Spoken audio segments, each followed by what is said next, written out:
رسول پاک سید عالم صلی اللہ علیہ وسلم نے فرمایا میرے دین کا عالم میرا جانشین ہے۔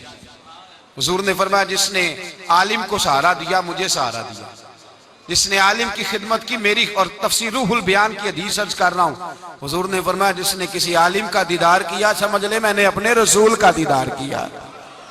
اور جب بندہ ایک بیٹھا ہے چوک میں وہ کہہ رہا ہے مولوی سارے ہی انج دینے، تو حضور کی حدیث کی مخالفت کر رہا ہے کہ نہیں کر رہا؟ سن لیں اور یاد رکھے، دین کے چمن میں اس وقت جتنی آپ کو بہار نظر آ رہی ہے یہ میرے نبی کا صدقہ ہے، علماء کی محنتوں کا نتیجہ ہے، علماء کی محنتوں کا نتیجہ ہے۔ یاد رکھ، لوگ ایک منٹ لگاتے ہیں بزرگوں کو، مشائخ، مدارس کے طلباء کو، اپنے بڑے بزرگوں کو، ماں باپ کو، رشتہ داروں کو، قبیلے کے بڑوں کو لوگ فوری طور پہ بات کر جاتے ہیں۔ یاد رکھیں آپ جب مجموعی بات کریں تو یہ لفظ بھی کبھی نہ کہیں کہ سارے سیاستدان برے ہیں، یہ جملہ کہنا بھی درست نہیں، سارے بیوروکریٹ برے ہیں یہ کہنا بھی درست نہیں، سارے مالدار برے ہیں یہ کہنا بھی درست۔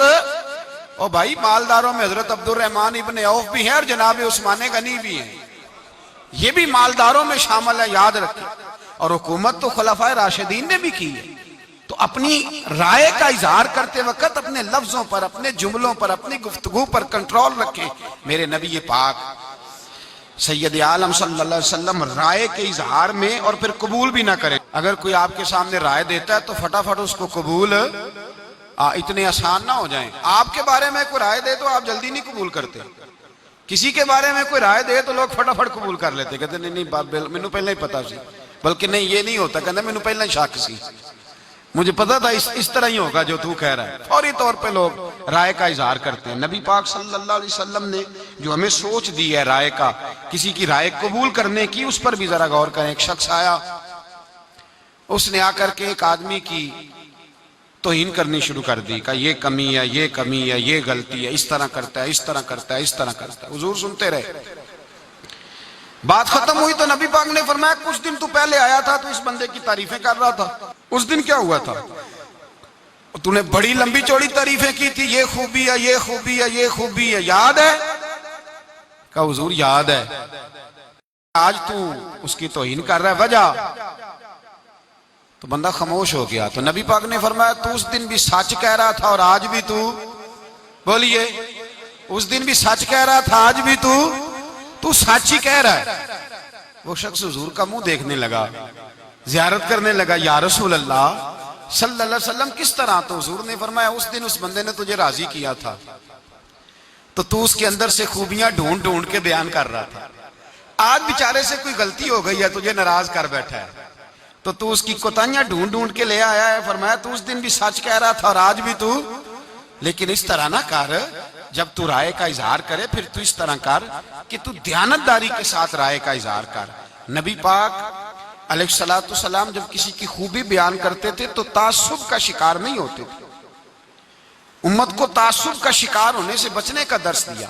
حاتم طائی کافر تھا، غیر مسلم تھا، لیکن سرکار نے فرمایا اس میں مسلمانوں جیسی، مومنوں جیسی صفتیں پائی جاتی ہیں، مومن ہوتا تو بھلا ہوتا۔ سرکار نے اس کا یہ وصف قبول فرمایا۔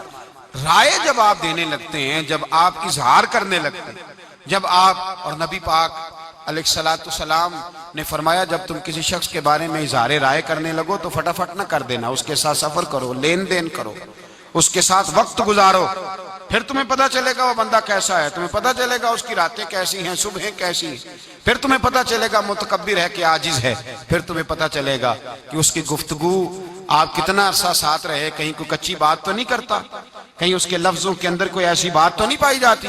تو میرے بھائی، آزادی رائے مکمل حق رکھتا ہے مسلمان، اسلام نے دیا ہے، لیکن اس کو یہ اجازت نہیں کہ وہ جو اس کے ذہن میں آئے اس کا وہ اظہار کرنا شروع کر دے۔ بہت سارے لوگ کہتے ہیں جی دین میں آپ کو بتاتا ہوں، اصل دین کیا ہو؟ بھائی آپ کیسے بتاتے ہیں؟ کتنی کتابیں پڑھی ہیں آپ نے؟ 2 4 5 چیزیں اردو کی آپ اٹھا کر کے ان کو دیکھ کے لوگوں کو دین سمجھانے آ گئے۔ اب یہ آپ ٹی وی چینل کھول کے دیکھ لیں، ہر ٹی وی چینل پہ دین سکھایا جا رہا ہے، ہر جگہ دین بتلایا جا رہا ہے۔ جو کسی شعبے کا ماہر ہے وہ ضرور آئے، پہلے اس کو پرکھے، اس کو دیکھے، اس پہ غور کرے، پھر رائے کا اظہار کرے۔ زندگی میں یہ بڑا خطرناک موقع ہے، اپنی زبان کو کنٹرول میں رکھیں، کبھی کسی شخص کے بارے میں کوئی ایسا جملہ نہ کہیں۔ میرے نبی پاک علیہ السلام نے فرمایا جب صبح دن چڑھتا ہے نا تو سارے وجود کے حصے، ہاتھ بھی، پیر بھی، سر بھی، آنکھیں بھی، یہ سارا وجود زبان کے آگے ہاتھ باندھ کے کھڑا ہو جاتا ہے اور زبان کو کہتا ہے تیری مہربانی صحیح رہنا، تو صحیح رہے گی تو ہم بھی صحیح رہیں گے، اور تو بگڑ گئی تو ہم بھی سارے بگڑ جائیں گے۔ بات زبان کرتی ہے اور مار سارا وجود کھاتا ہے۔ تو زبان ہی اگر قابو میں رہے، اس پہ ہی تھوڑا کنٹرول رہے، اس کو ہی اگر انسان تھوڑا سمجھا لے، بہلا لے۔ یہ جو گفتگو کرتے ہیں نا ہم، بہت سارے لوگ اب مذاق میں جھوٹ بولنے لگے، مذاق میں جھوٹ بولنے لگے۔ لوگ شغل کا نام دے کے، مذاق اور ٹھٹھے کا نام دے کے بہت ساری گفتگو غلط کرنے لگے۔ ان ساری باتوں سے اپنے آپ کو محفوظ کرنے کی ضرورت ہے۔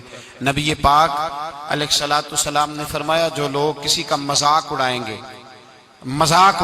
قیامت کے دن جب ان کو کھڑا کیا جائے گا تو ان کے لیے جنت کا دروازہ کھلے گا، وہ بھاگیں گے جنت کی طرف تو جنت کا دروازہ بند کر دیا جائے گا، پھر دروازہ کھلے گا، وہ پھر بھاگیں گے، دروازہ بند کر دیا جائے گا۔ وہ فرشتے سے کہیں گے یہ تو کیا کر رہے ہیں، ہمارے ساتھ بار بار کھولتا اور بند کرتا ہے۔ تو فرشتہ کہے گا تو دنیا میں رب کے بندوں کا مذاق نہیں اڑاتا تھا؟ کسی کا رنگ اگر کس طرح کا ہے، کسی کی بات کس طرح کی ہے، تو گھر جا کے اپنی محفل میں بات چھیڑ دی، اس کے لب و لہجے کا، گفتگو کا مذاق اڑانا شروع کر دیا۔ تو جب گفتگو کریں، رائے کا اظہار کریں تو اپنے آپ کو اللہ کا بندہ سمجھ کے اس سے ڈر کے گفتگو کریں۔ یا ایھا الذین آمنوا اتقوا اللہ وقولوا قولا سدیدا، سیدھی بات کرو، سچی بات کرو، کھری بات کرو، میٹھی بات کرو، ایسا جملہ کہو کہ اس جملے کی تاثیر دیر تک پائی جائے، ایسی میٹھی بات کرو کہ دل ٹھنڈے ہو جائیں، ایسی میٹھی بات کرو۔ بس ایک میٹھی بات سنا کے بات ختم کرتا ہوں۔ تاتاریوں کی قوم بڑی سخت تھی، بڑی سخت قوم تھی۔ یہ وہی لوگ تھے جنہوں نے مسلمانوں کی کھوپڑیوں کا مینار بنائے تھے، بڑی سخت قوم تھی۔ اس قوم کے پاس ایک درویش پہنچے، درویش تبلیغ کرنے۔ امام اعمش رحمۃ اللہ علیہ ان کا نام بتایا جاتا ہے، حدیث کے استاد تھے۔ لوگوں نے کہا حضرت آپ نہ جائیں، سخت ہیں۔ فرمایا وہ سخت ہیں، میں تو نہیں نہ سخت۔ آج دیکھتے ہیں سختی اور نرمی کا مقابلہ ہوتا ہے تو فتح کس کی ہوتی ہے۔ آپ جب پہنچے تو وہ شہزادہ بیٹھا تھا، اور ان لوگوں کے شوق عجیب ہوتے ہیں، کتا اس کے پاس تھا تو کتے کے اوپر وہ ہاتھ پھیر رہا تھا پشت پہ۔ حضرت گئے، سفید داڑھی، باریش ہاتھ میں چھڑی، سفید رنگ کا امامہ، نور علی نور چہرہ۔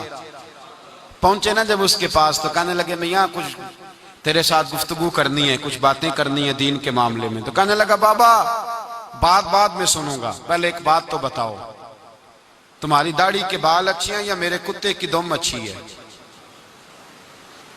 جو 7 شاگرد اور مرید تھے وہ کہتے ہیں کہ ہم نے تلواروں کو ہاتھ ڈال لیے کہ بس نیام سے نکالیں گے اور اس گستاخ کی گردن کاٹیں گے۔ کہتے ہیں جب یہ بات کہی تو حضرت مسکرائے، اور پھر تھوڑی دیر کے بعد دیکھا تو ان کی آنکھوں میں آنسو تھے۔ آپ فرمانے لگے تو اس کا مالک ہے اور میرا بھی کوئی مالک ہے، تو اس کا مالک ہے اور میرا بھی کوئی مالک ہے۔ اگر یہ تیرا زیادہ وفادار ہے تو اس کی دم اچھی ہے، اور اگر میں اپنے رب کا زیادہ وفادار ہوں تو میری داڑھی اچھی ہے، میری داڑھی اچھی ہے۔ اتنا پیارا بول تھا، اتنی میٹھی بات تھی، اتنا خوبصورت جملہ تھا، شہزادے کی روح میں گھر کر گیا۔ وہ جو بیٹھے تھے نا دائیں بائیں، وہ کہنے لگے بابے کی نہ سننا، تجھے خراب کرے گا۔ فرمایا چپ کرو، جس کا پہلے دن لب و لہجہ اتنا حسین ہے وہ باقی دنوں میں کتنا پیارا ہوگا۔ میں نے اس کی بات سننی ہے، لب و لہجے کی مٹھاس لوگوں کو کری۔ حضرت بایزید بستامی کے پاس بی بی آ گئی، اس نے کہا بتائیں میرے کتے کی دم اچھی کہ آپ کی داڑھی کے بال؟ آپ رونے لگے۔ فرمایا جب میں مر جاؤں تو پھر آنا، پھر بتاؤں گا۔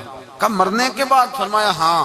حضرت کا وصال ہو گیا تو آ گئی، جنازہ اٹھا تو کہنے لگی نیچے رکھو، میرے ساتھ وعدہ تھا ان کا۔ نیچے رکھا، کہتے ہیں جب جنازہ نیچے رکھا تو حضرت بایزید نے کپڑا ہٹایا چہرے سے۔ وارث شاہ کدو مر دے جنہ کیتیاں نیک کمائیاں نے۔ کپڑا ہٹایا اور فرمانے لگے بی بی میں نے اپنے رب کو راضی پایا ہے، تیرے کتے کی دم نہیں اچھی، بایزید کی داڑھی بڑی اچھی ہے۔ حضرت امام اعمش گئے تاتاریوں کی قوم کے اندر، ایک میٹھا بول بول کے، ایک اچھی بات کر کے، اپنی رائے کا اظہار اچھے انداز میں کر کے جب گئے ایک مہینے کے بعد نکلے تو سارے کا سارا علاقہ مسلمان ہو چکا تھا، سب کو کلمہ۔ تو آپ اپنے اچھے بول سے تو کسی کے دل میں گھر بنا سکتے ہیں، اچھے بول سے، لیکن ویسے اگر آپ کہیں تو پھر وہ گھر بن سکتا؟ سختی کے ساتھ کبھی کوئی کام نہیں ہوتا، کبھی کوئی کام نہیں۔ مٹھاس بڑا لوگوں نے بارود پھینکا ہے، آخر میں کہنے لگے نہیں، بات ٹیبل پہ ہی ختم ہوگی، بات بیٹھ کر ہی ہوگی۔ زبان کو کنٹرول میں کریں، اس پر قابو لگائیں، اس کو دیکھیں، یہ اگر پھسلتی ہے تو تباہی کرے گی، یہ اگر آگے نکلتی ہے تو رشتے توڑے گی، تعلقات خراب کرے گی، یہ بہت ساری جگہ پہ نقصان کرے گی۔ اللہ ہمیں آزادی رائے کے تو موقع دے، پر آوارہ خیالی سے محفوظ فرمائے، آمین۔ آخر دعوانا